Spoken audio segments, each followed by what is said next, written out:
ad grant services here at TechSoup. And I have a few beautiful ladies here. They're going to introduce themselves in just a moment.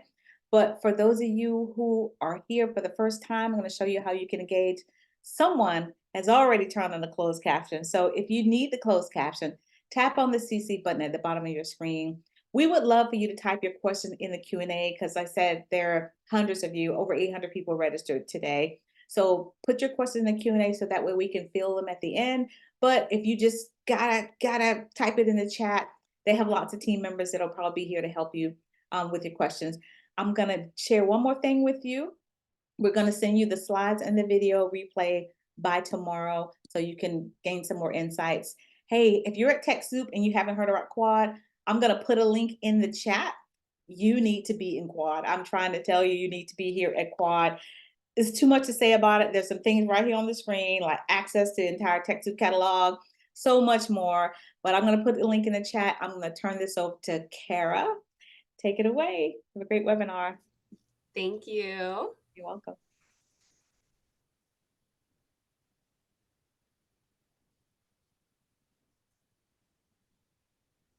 So while Mara's bringing it up, just want to tell you, I'm going to put a link in the chat for our Google Ad grants as well.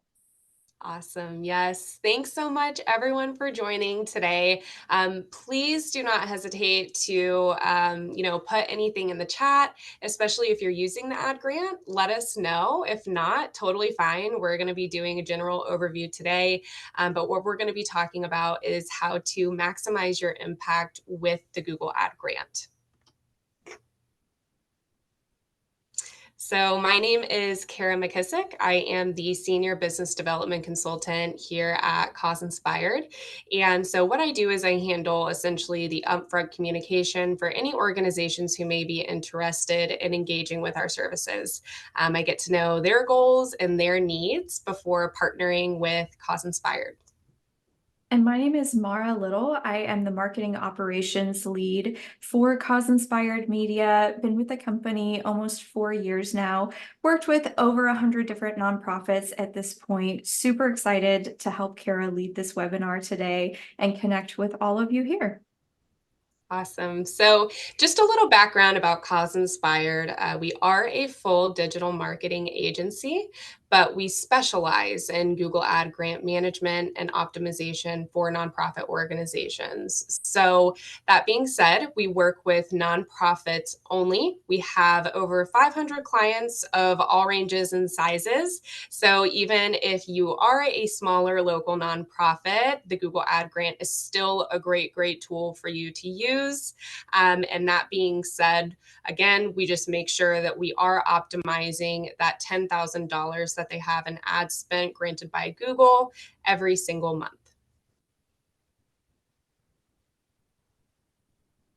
So just a little bit about our TechSoup partnership.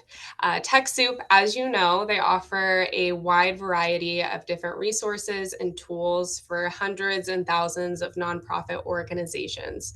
When it comes to our relationship with TechSoup, any organization who is a member, and let's say maybe they don't have the Google Ad grant, or they do have the Google Ad grant, if they decide to go through the application process, or they decide to outsource the management of their account, it goes through our agency, Cause Inspired.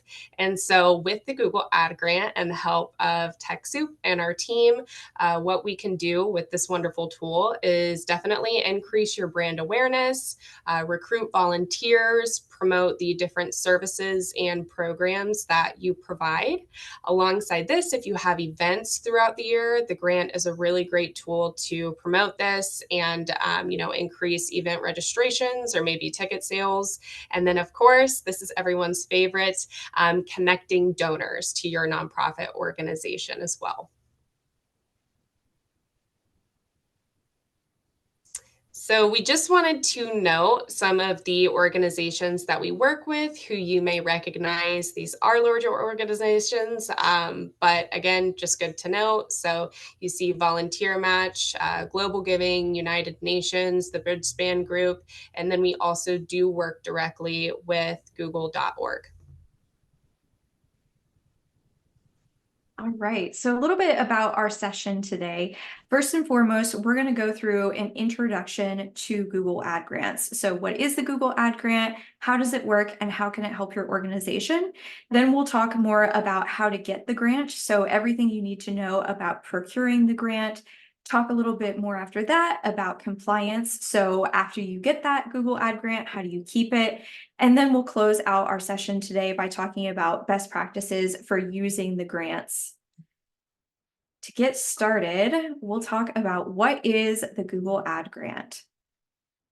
So Google Ad Grants is an organizational program for nonprofits that are qualifying. It offers up to $10,000 in US dollars each month for text ads on Google. So you can see we have an example here, and this would be an ad. This is an ad, you can tell because it's sponsored. Google Ad Grants, you can think of it on a most basic level as an advertisement for your website, and it helps you show up towards the top on Google search results.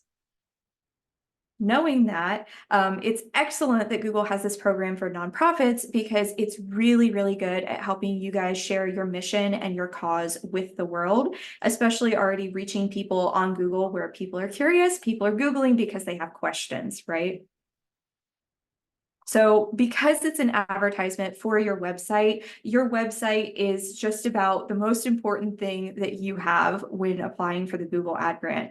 We get a lot of really good awareness from the Google Ad Grant. What we really see a lot of is people coming to your website for the first time. So Google Ad Grants typically brings in more new users for you. It doesn't necessarily directly always translate into things that are a little bit more likely to be achieved if you're a return user. Like for instance, if I come to your website for the first time, I might not be ready to make a donation.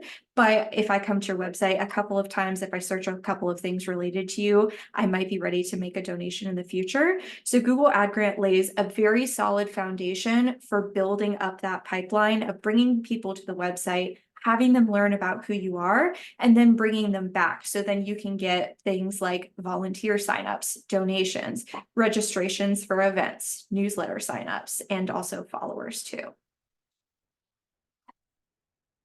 And I'm going to hand it over to Kara, and she will tell you a little bit more about how to procure the Google Ad Grant. Thank you. Yes. So, in order to procure the grant, you do need to be a charitable organization in a qualifying country. So, when it comes to the grant, this is offered in over 65 countries. If you are not located in the US, my contact information will be at the end of this presentation. Do not hesitate to give me a call or preferably send me an email if you are located somewhere else, and just let me know where you're at, and then I can actually look that up for you and provide you with that information and let you know if you are eligible.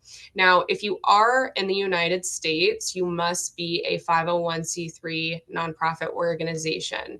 501c6 organizations do not qualify, and you also must have an active and secure website that is up and running. And so the reason for that being is when we are promoting your organization, any of those ads will land users on your website and different landing pages on your website. So both of those are very, very important. And then you also must agree to the Google for Nonprofits additional terms of service. I'm not going to go through all of those different terms because we don't have too much time for this presentation. But again, feel free to reach out to me directly. And if that's something that you do want to take a look at, I can definitely provide you with that information. So organizations who are 501c3 nonprofits but are not eligible, these include governmental entities or organizations, hospitals or healthcare organizations, schools, academic institutions, or universities.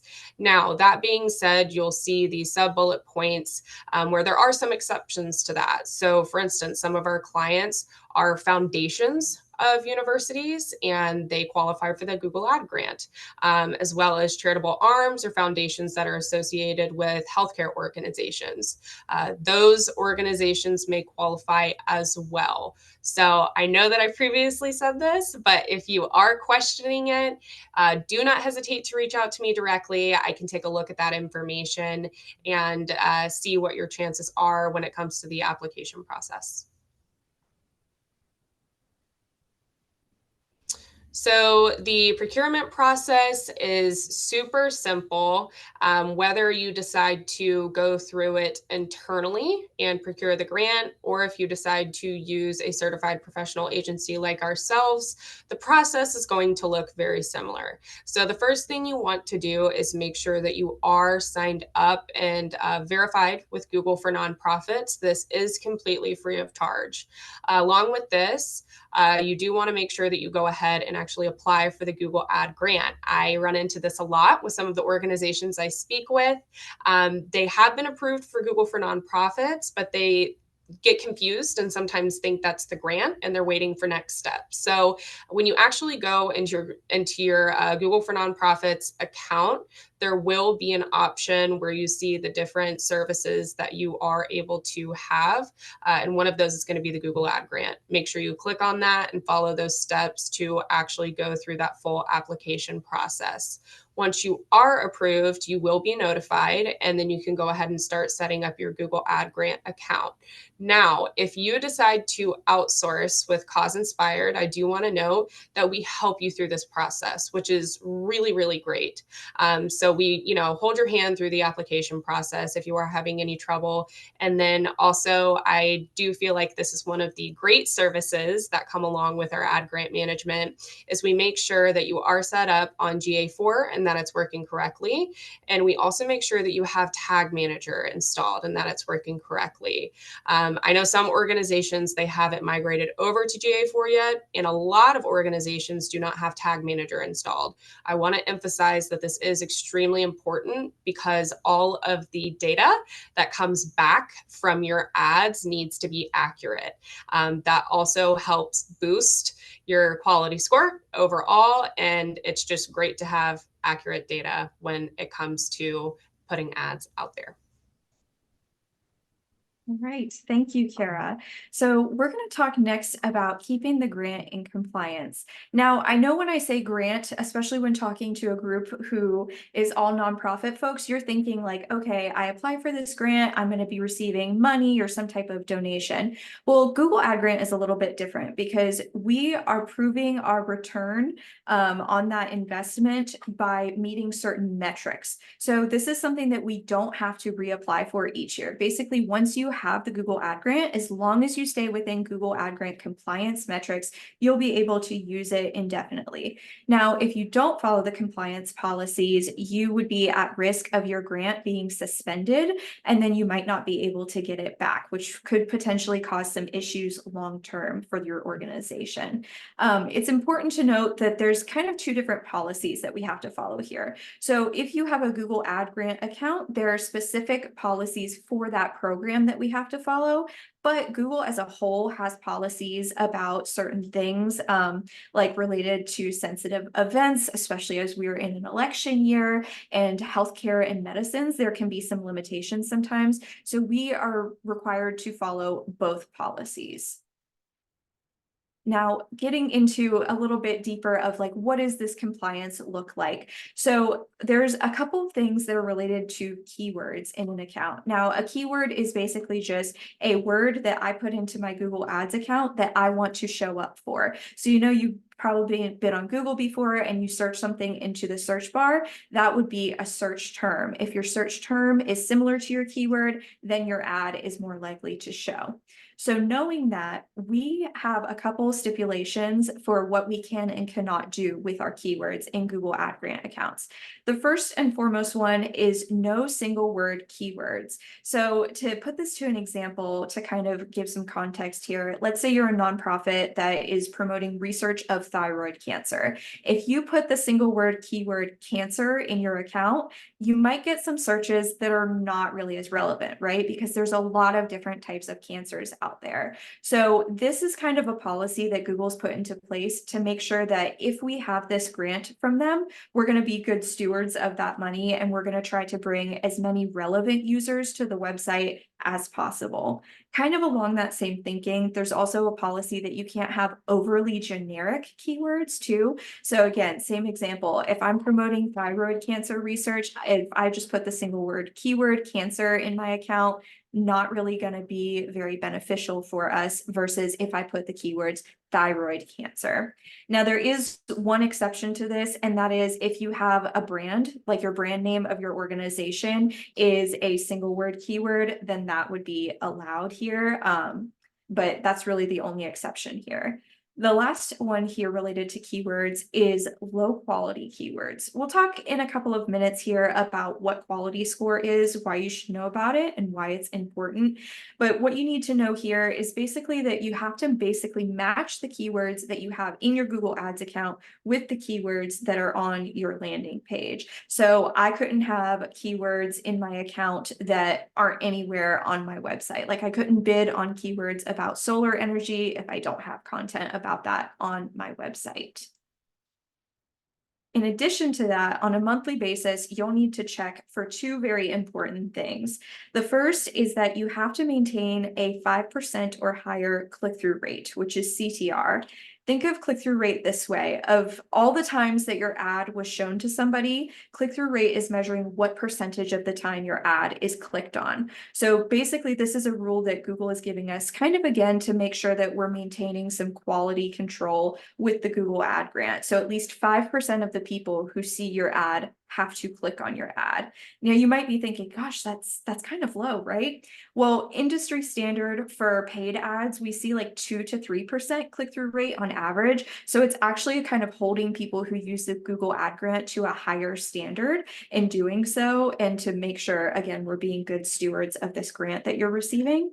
And then in addition to that, as Kara has already kind of touched on, we have to have valid conversion tracking through GA4. If you're unfamiliar or not really sure what GA4 is, it's the newest evolution of Google Analytics. And it basically is something that you would install on your website, and you can track information about really important things, such as like how much time people are spending on your website, what pages they are visiting on your website, and even certain actions that people are taking, like downloading a file or signing up to become a volunteer. So basically, it's another quality control for us to make sure that not only are we bringing people to your website successfully through the Google Ad Grant, but we are also being able to prove that those people are then signing up to be volunteers, making donations, getting on your newsletter list as well. Now, there are also stipulations for the structure of your account. When you set up your Google Ad Grant account, you have to follow a couple rules here. And I'll talk you through the structure. I think the easiest way to explain this is by putting it to an example of a website. So you can kind of think of the structure like a website menu. So everybody here has probably been on the TechSoup website because you registered for this webinar, right? So TechSoup has that services tab on their website. Think of that as like that overarching idea. It contains a couple of different subcategories, but that would be what your campaign is. So you might have a campaign about awareness. You might have a campaign about your program. If you're doing something special, like you have an upcoming event or gala, that might be a campaign. Within each campaign, you have something called an ad group, and you can kind of think of that as a subsection. So for like TechSoup's website, a campaign would be services, and then an ad group would be like their Microsoft Office suite stuff that you can download and get through them. So in each campaign, you have to have at least 2 ad groups. This is a stipulation from the Google Ad Grant team. And then within each ad group, you have 1 ad. It's important to note that you basically will do 1 concept per ad group. So if you wanted to do 1 ad group for Microsoft Word products and then 1 for Microsoft Excel products might be an example of how you might split that up. And within that, you have to have at least 1 ad, but you can add more than that. You can add 2, you can have 3 ads within that structure. All right, so now we have some basic ideas of what it is. Let's talk about how we can use the Google Ad Grant. Probably the big question for a lot of people in the room. So the way that it works is we kind of touched on, if you have a higher quality score, if your keywords match what you are searching for on Google Ads, your ad is more likely to be shown. It's a very basic explanation, but going a little bit deeper than that, Google uses AI to basically figure out who the best person to show your ad to is, when to show them that ad. So they're trying to figure out how to match your ad to users when they're ready to take action. So knowing that, once you get your Google Ad Grant set up, you would set up ads for different pages on your website. Then you would enter keywords that would be corresponding to that page that you would want to bring people to your website. Google will send a bot to your website. And don't worry, I think a lot of people hear bot and they worry like, oh my gosh, like my website's not secure. This is a friendly bot for us, and it basically looks at the content of your website and compares it to what you've put into your Google Ad Grants account. What that's basically doing is comparing and contrasting to make sure that all of your keywords that you have are similar to the keywords that you have on your page of your website.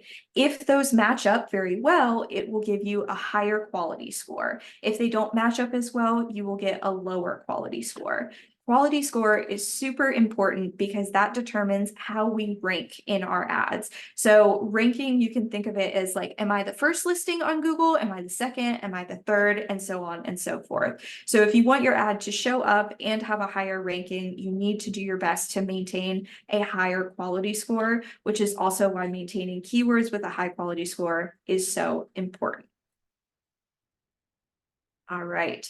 So like I said, making sure that your keywords are relevant to your landing page is very important. But it's also beyond that to how user-friendly is your website. Like if you know your website doesn't load very well on mobile, that might be a potential issue for quality score in the future. If you know that people are finding what they need on your website, if you have a lot of people spending time on your website, that bodes well for you because it's likely that Google will find your website to be a sufficient search result. Because as much as the Google Ad Grant program is about all of us, reaching our audiences in a meaningful way, it's also Google wants to make sure that they have quality control and that, our ads aren't irrelevant to people and that people don't want to use their product as well. So it kind of works both ways, and quality score is a good way to measure and make sure that we're being good stewards of those dollars that we're getting from Google. So on the right here, I have examples of Google Ads. The next thing you'll have to do once you get in your keywords, you set up your campaigns and your ad groups, is create ads. So we have a couple of hot tips for you guys on best practices here. First and foremost is using your keyword in your ad always really helps, because as much as keywords have a quality score, your ads also do too. So if your ads match up the content that you have, the keywords you're bidding on, the introduction to your website, everything that's on that page, all of that matches up well, you're going to get a higher quality score. I like to think when I write ads of there's kind of three categories of headlines that you're going to be writing. The first, I will always include a branded headline, only because I think a lot of people are like, well, like it says your website right there, right? Like we can see where we're going to land. A lot of people aren't really looking at that when they're searching on Google. It's like, oh, this looks useful, and I'm going to click on it. It's a very quick, like split-second decision. So including your brand in the ad can be very successful in raising some brand awareness for you while also reaching people who are looking for content on your website. I also include call to actions. So learn more, sign up for the newsletter, become a donor, adopt a dog, whatever that call to action may be for your organization, including that in your ad is essential. And then the third type of headline is just about whatever the content on your page is. So if we go with, the animal shelter example, you might have a blog that you just wrote about why do dogs bark? And so you would write a bunch of headlines on like, why won't my dog stop barking? This is something that I wonder often in case she does bark while we're on this webinar and all of you hear her. A best practice with ads also is to just experiment with things. It's always really good to test things. I don't know if all of you have heard of an A/B test before, but taking a sample and then making a small change and then testing it against each other to see if there's any differences, always a super useful thing to do. And then on top of that, because like we've said before, a Google ad grant ad is an advertisement for your website. So having really good landing pages on your website is really vital for your success in the Google Ad Grant program. Now, in order to build strong campaigns, I would say it's actually a better practice to do less campaigns. You might be thinking, well, I have programs and I want to raise awareness, and we have events and we have all of these other things that we want to focus on. But campaigns is where you set your budget through the Google Ad Grant. So if you have more campaigns, you spread your budget more thinly between your priorities. Whereas if you have less campaigns, each campaign has more of that $10,000 each month that it can spend. So it tends to be a little bit more beneficial to have less campaigns and then instead create more ad groups within those campaigns. And each ad group should be hyper-focused. It should be one concept per ad group. So for instance, if you're an animal shelter, you wouldn't want to create an ad group that had keywords for both cats and dogs. You could go as far to split it into an ad group for dogs, an ad group for puppies, one for cats, and then one for kittens, kitty, whatever word that people might search for to get to your website and like be interested in adopting those animals. So it's really important to segment your keywords in that way. Because think of it this way too, however you segment your keywords, that all of those keywords about cats will go to one page on your website. If you have your animal shelter website segregated into a cat section and a dog section, and you have keywords for both in an ad group, it's not really clear where you should be landing those people on your website. So being as strategic and specific in creating those ad groups as you can is very important. And then for each ad group, you will use the same landing page. So for instance, if you have 2 landing pages about becoming a volunteer, you would have to create different ad groups for each page, or just choose one page that you'd want to advertise. And then you can't forget to upload your conversions. So a conversion is essentially an important action that someone can take on your website, like becoming a volunteer, signing up for your newsletter, making a donation, etc. What that conversion action is, it really just depends upon your organization and what's the most important to you. So once you set up your conversions and you import them into Google Ads, not only will you be able to see how many people clicked on your Google Ads and what pages they went to, but you'll also be able to see your return on that and see, okay, we got 25 new volunteer signups this month, which is really useful, especially for those of you that have to report back to your board on that type of thing. Being able to have that data to prove your return, especially on the time. And if you're using a Google Ads certified vendor like us, on the spend that you're using with a vendor like that. All right. So why would you want to hire a Google Premier Partner, which is the designation that we are so blessed to have at Cause Inspired? A Google Premier Partner is actually the top 5% of Google partner agencies. So it's a very high distinction, and we've been a Google Premier Partner actually since 2022. Very proud of it. We are verified as a Premier Partner as having the latest Google Ads expertise. So if you decide you want to work with Cause Inspired, actually everyone on our team is Google Ads search certified and works exclusively with nonprofits. And really this verification program by Google is the only to exist by Google. So very exciting and impressive on our part. I'm going to hand it over to Kara, and she can talk a little bit more about why Cause Inspired specifically. Yes, thank you, Mara. So when it comes to working with us, it really truly is more than just managing your Google Ad Grants account. We really emphasize the relationship that we have with our point of contact at the organizations, and we love building that relationship with them. And so we have been around since 2015. We're definitely experienced. As Mara just said, we are a premier partner of Google. So we are in the top percentile. We work directly with them, and we do value the growth of your nonprofit organization.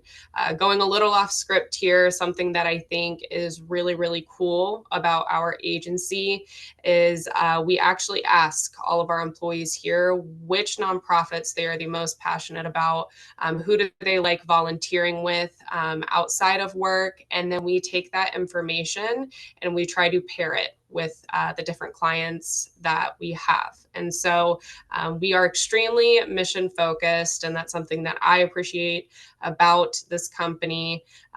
So again, just more than managing your Google Ad Grants account.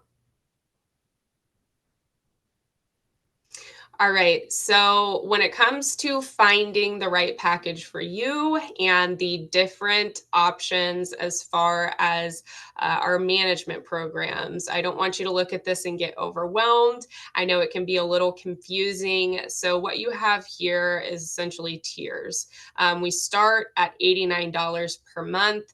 Mind you that this isn't so much management on our end. So with this empowerment program, what you're going to be looking at is it's a good fit for organizations who they want to manage their account internally and they have the capacity to do so. They just need a little guidance. So the analogy I like to use is these are for organizations who they're bowling and we're just the bumper rails. So it's essentially a ticketing system. If you ever have a question or if you need help with anything, you could reach out to one of our specialists, and then our specialists will get back to you within 24 to 48 hours.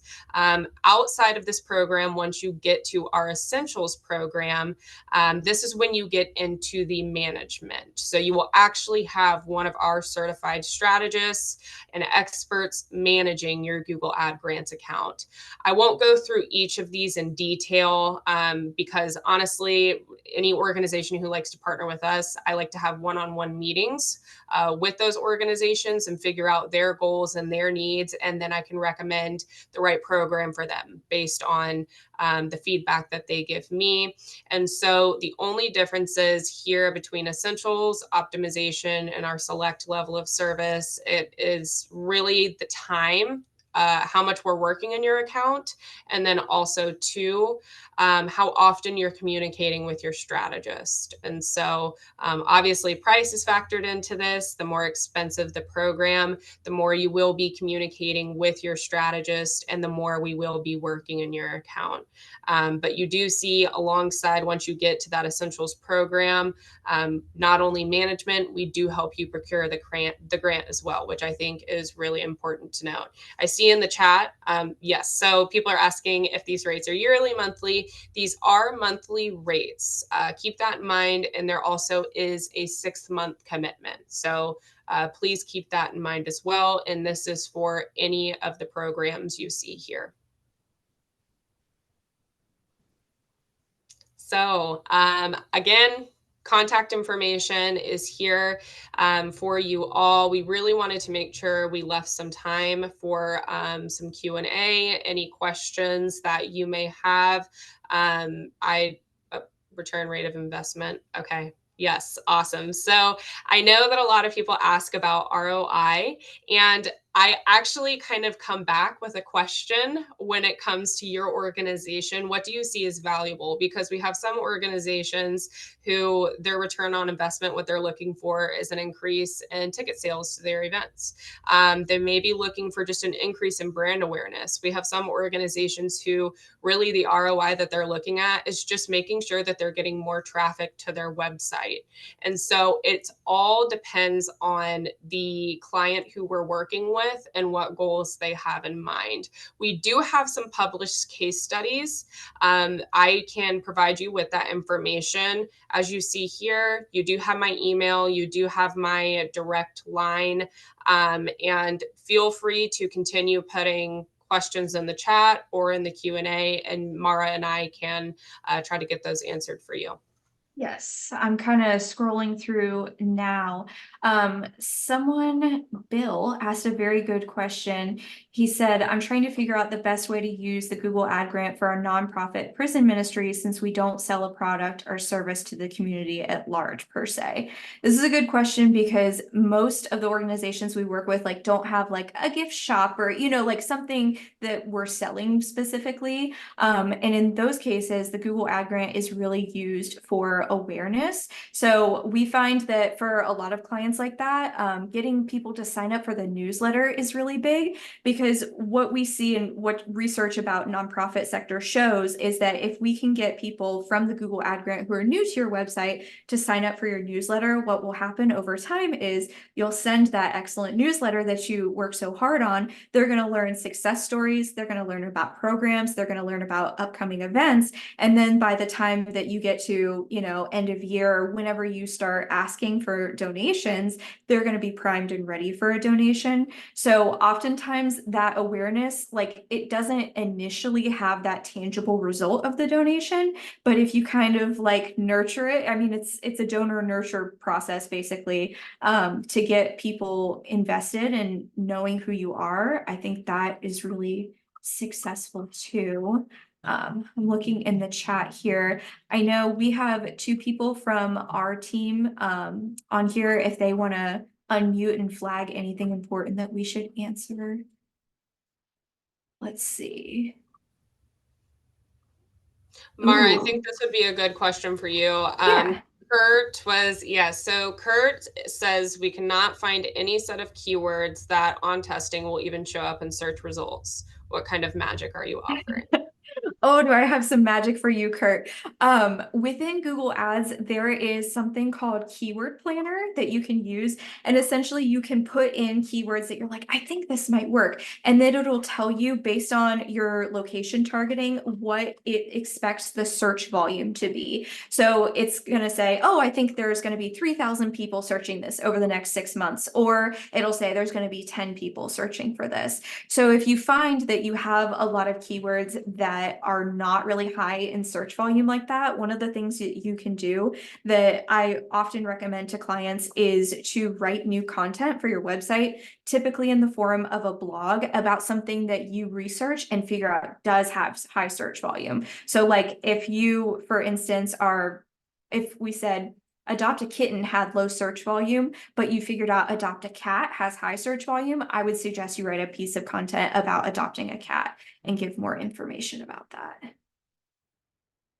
No magic in Keyword Planner. I would also suggest Google Trends because you don't have to have a Google Ads account to use Google Trends. It's like a free service. And if you just Google Trends, it should pop up. And then you can enter a keyword and then you can see for like all time, the past 5 years, the past day, or whatever the time range you want to see how that keyword has performed over time. It's kind of cool to see like when things like peak and valley.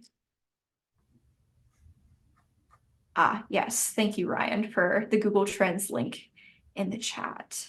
Awesome. I'm going to reply here to Christina really quick. So when it comes to their ROI, I know that you're wondering about reports and access to those. Yes, absolutely. I'm more than happy to share those via email. So please, please reach out to me and I can get those over to you. Right. Someone in here had asked, Danielle had asked, we lost access to our Google Ad Grant. How do we get it back? Something like that is definitely something that is part of the procurement process. We see this a lot where, maybe someone who used to work at the organization got access, they left, and then now no one has access. Pretty common situation. I see that someone responded and said Google support for your Google for Nonprofit accounts is the way to go for that. But I wanted to highlight too, because I think that is important. Let's see. People were asking about ad spend. So I will say, I don't see a question specifically about it, but I think it's important to mention. When we talk about ad spend, we are very strategic in saying up to $10,000, only because a lot of times we find that in the first 6 months or so, you don't spend that $10,000. Because remember earlier in the presentation, we had mentioned that Google uses AI to kind of like do its bidding with your ads and figure out who to show your ad to and when. Well, anybody that's used AI before understands that the system has to learn, right? Like AI is only as effective as the data that it's brought in and that it's been taught. So the first couple of months using the Google Ad Grant are kind of like a learning and testing period where the AI is figuring out the best way to serve your ads for your organization. So typically in the first 6 months, we see on average, we've done some looking into like clients we've worked with. On average, we see like 3,000 to 5,000 of that $10,000 spent at the end of your first 6 months.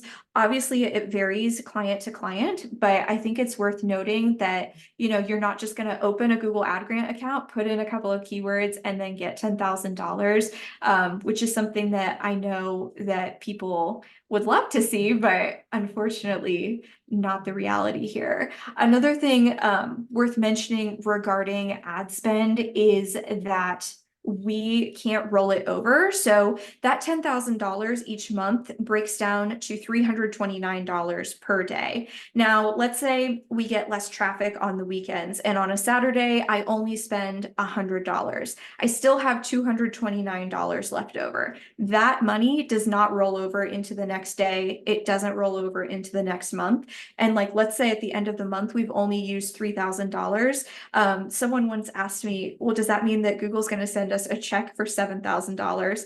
Unfortunately, no. So it is a little bit of a use it or lose it situation with your budget, which is why as the system kind of learns and is trying to figure out who to show your ad to, when, and how, you might find that you're spending less than that $10,000.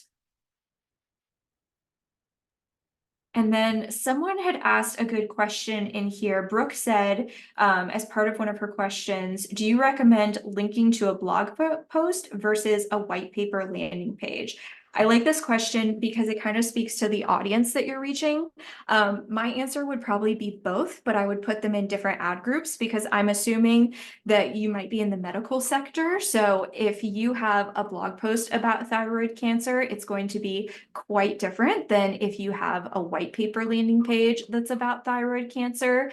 I think that whatever landing pages you have, if you have different ones that are talking about similar concepts, just try to be as careful as you can not to put the same keywords in both of those ad groups that you are advertising. Let's see. I'm looking through the chat. Kara, is there anything else that you saw that you want me to answer? Yeah, absolutely. So Julia S., thank you for bringing this to our attention. We have quite a few different questions coming in, which I love. This is wonderful. This is what we want. So she says, can someone address this? It has come up Q&A multiple times. We are stuck with one point, and the Google Ad Grant process is not being able to start a campaign because we can't select an account when prompted. Mara, you mentioned you haven't come across that before. Is there any specific Google Ad Grant help to reach out to?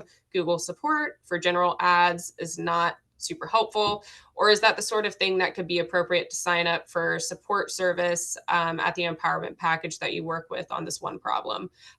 Before Mara, you go into that, honestly, Julia, you could reach out to us. This is not something that we would charge you with.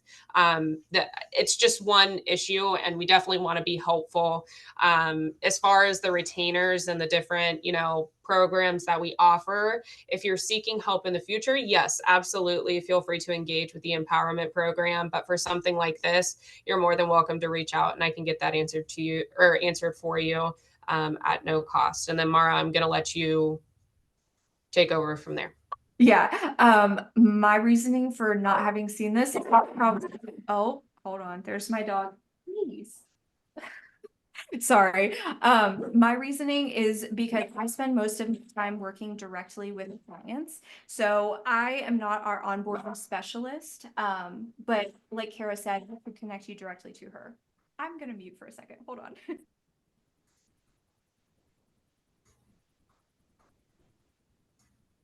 Absolutely. I'm looking for more questions. How you help nonprofits Dog with paid owners search who ads? work from home will get it. I have T words. Oh, you can't see it.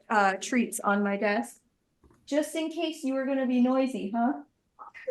Since the ad grants are deprioritized. Animal lovers will get it. Okay, here's another question. I've seen this come up quite a few times in the chat as well.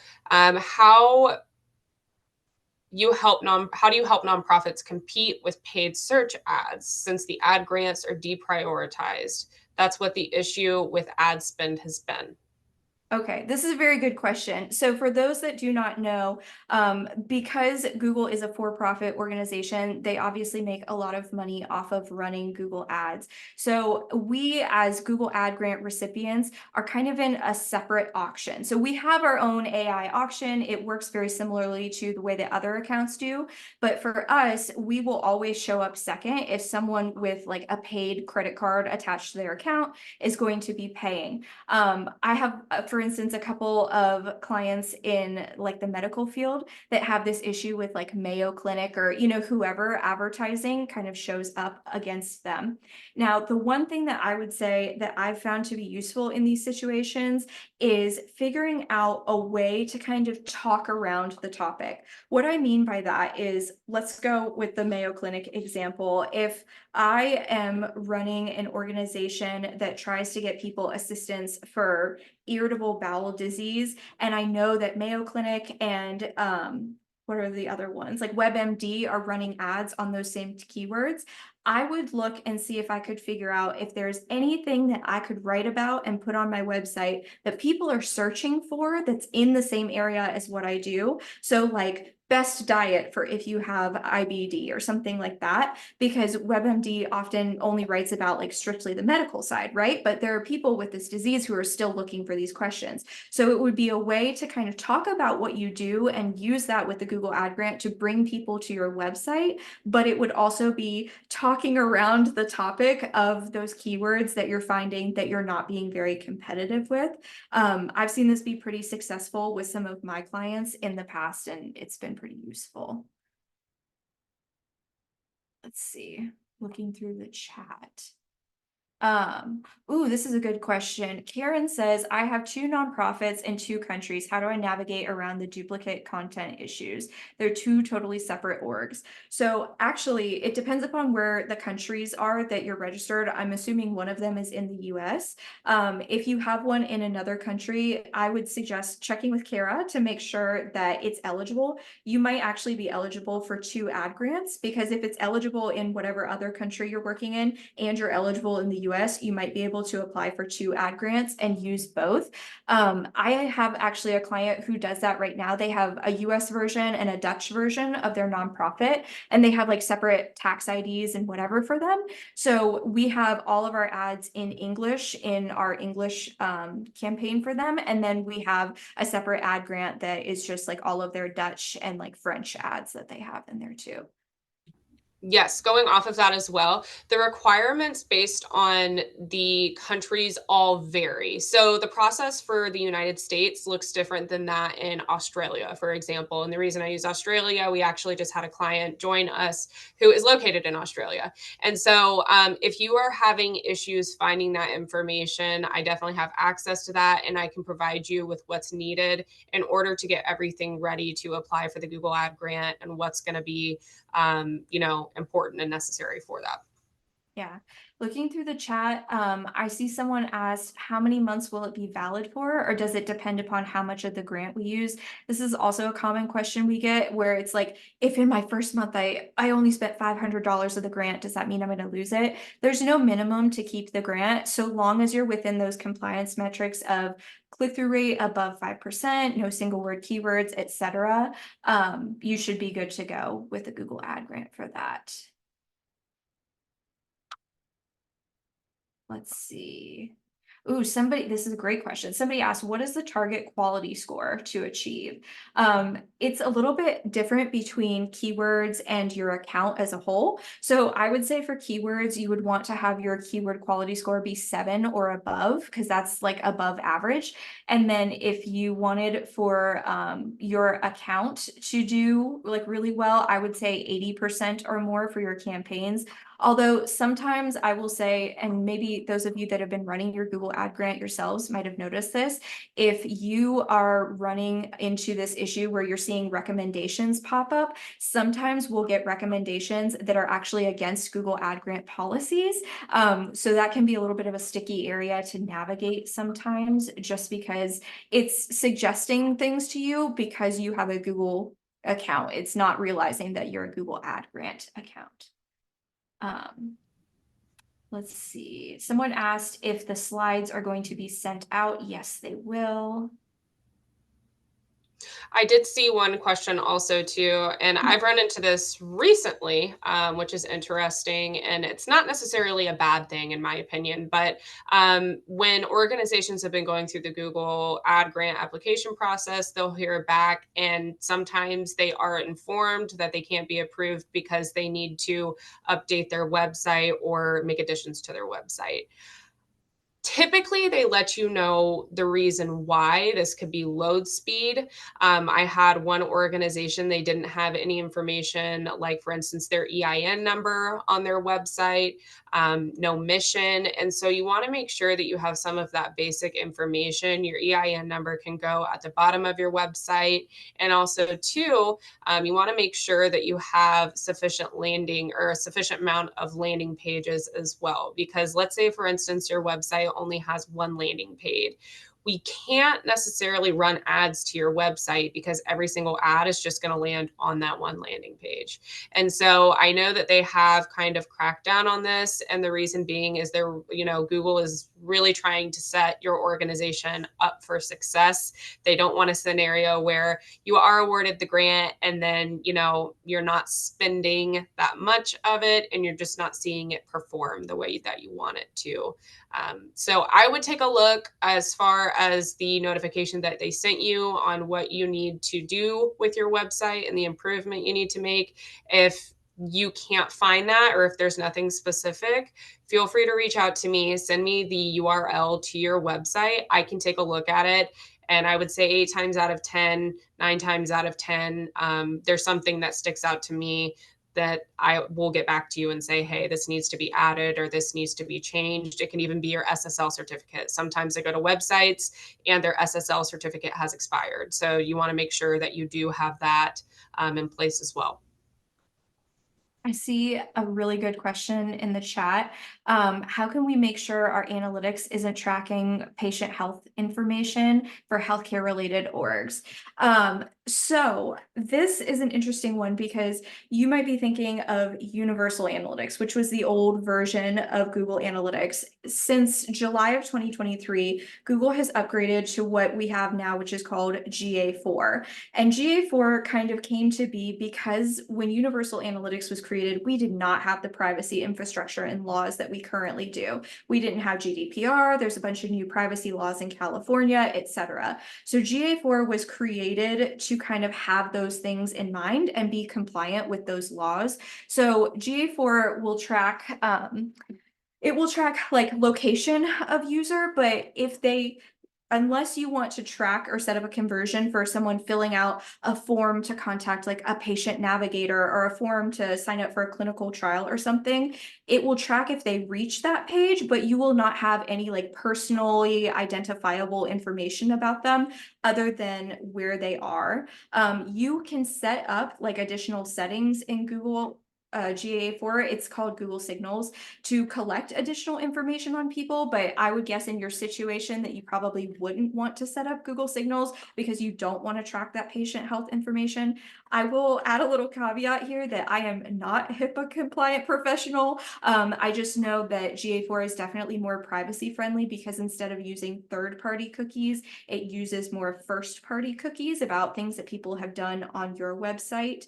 So it is a little bit more privacy friendly in that aspect. And then someone had asked, Cindy had asked, how does Google Ads work to only connect with people in our geographic service area as well as those who might be eligible for services?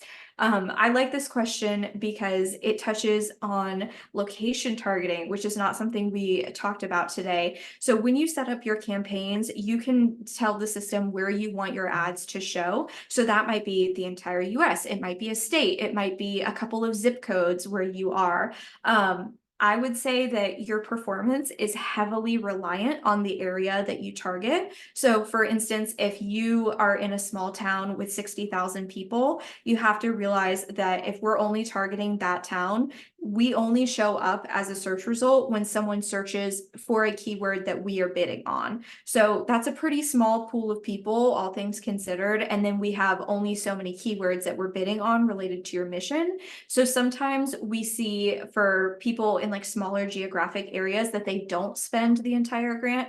But in all honesty, I think that success is more so measured by your conversions than it is by how much you spend.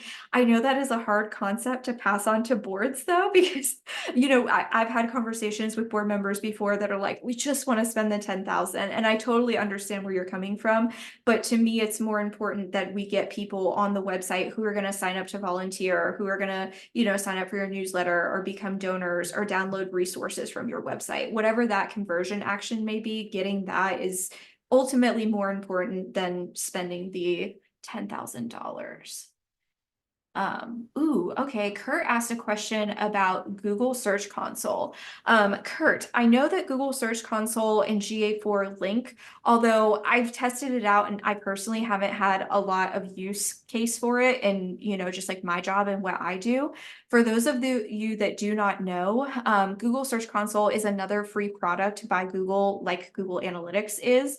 And basically it helps you determine how you're going to show up organically. So there's kind of like two ways. You can show up and it says sponsored, and that would be a Google ad on the Google search results page. But then you also show up organically for like your brand name and the content on your website. Google Search Console kind of helps you manage the way that you're showing up organically and figure out what position that you're ranking in. So if any of you have ever had someone ask you about SEO or search engine optimization, Google Search Console is a very good tool to use for something like that. Let's see. Ooh, someone asked about Spanish ads. So you can run ads in any language that's accepted through Google. I think obviously the big languages are all accepted. I have a couple clients that I'm running Spanish ads for right now. Typically what will happen is when you set up your campaign, there's a section where you can choose the language. So you would just select Spanish as your language. And the way that it'll work is it will target in your geolocation that you set up. So like only in a certain town. And then it will also target people who are Spanish speakers. The way it does that is based on when you set up your browser. So like most of us are probably using like Google Chrome or like Safari. When you set that up, you choose, I want to view this in English, or I want to view this in Spanish. So if they view their browser in Spanish, then they'll be eligible to get your Spanish ad, just as an example. But I have ads in French, I have some in Italian, I have some in Dutch. So bilingual ads are definitely allowed. I will add a note there that I have had some issues with Chinese ads just because the way that like Chinese words are, there's no space between the characters. So the Google ad grant is like, oh, that's a single word keyword, which if you remember from the presentation is against Google ad grant policies. So you could potentially run into some issues with Chinese ads, but any other languages, I have not had any issues. All right. I think we have time for maybe one more question. Do you see anything that I should shout out, Kara? I don't see anything quite yet, but I will say I've already gotten quite a few emails and I sincerely appreciate it. I am super excited to chat with you all. So I'm just, very excited. But I think, I don't know, unless something stands out to you, I think. Let's see. Oh, this is a good one. And we'll answer this and leave you all with this. Someone asked, James said, can we use our LinkedIn business page for our company website? So for the Google Ad Grant, you have to use a website that you own. You can't land someone on a third-party website. And that's true even if, like, let's say you're advertising an upcoming event and you have the event on Eventbrite, like it's a third-party website, you can't land them there. You have to land them on your website. So, all right, cool. I think that is everything. Thank you all so much for joining us today. I hope you enjoy the rest of your day. And you Yes, all thank will you have, very much. And I did see a few more questions for people who weren't quite able to show up at the very beginning. Yes, okay. this is recorded. So, and I believe it is going to be, I saw it in the chat earlier on YouTube and available for you to view. So yes, thank you, thank you, thank you. All right, goodbye, everyone. Have a good rest of your day. Thank you for joining us today.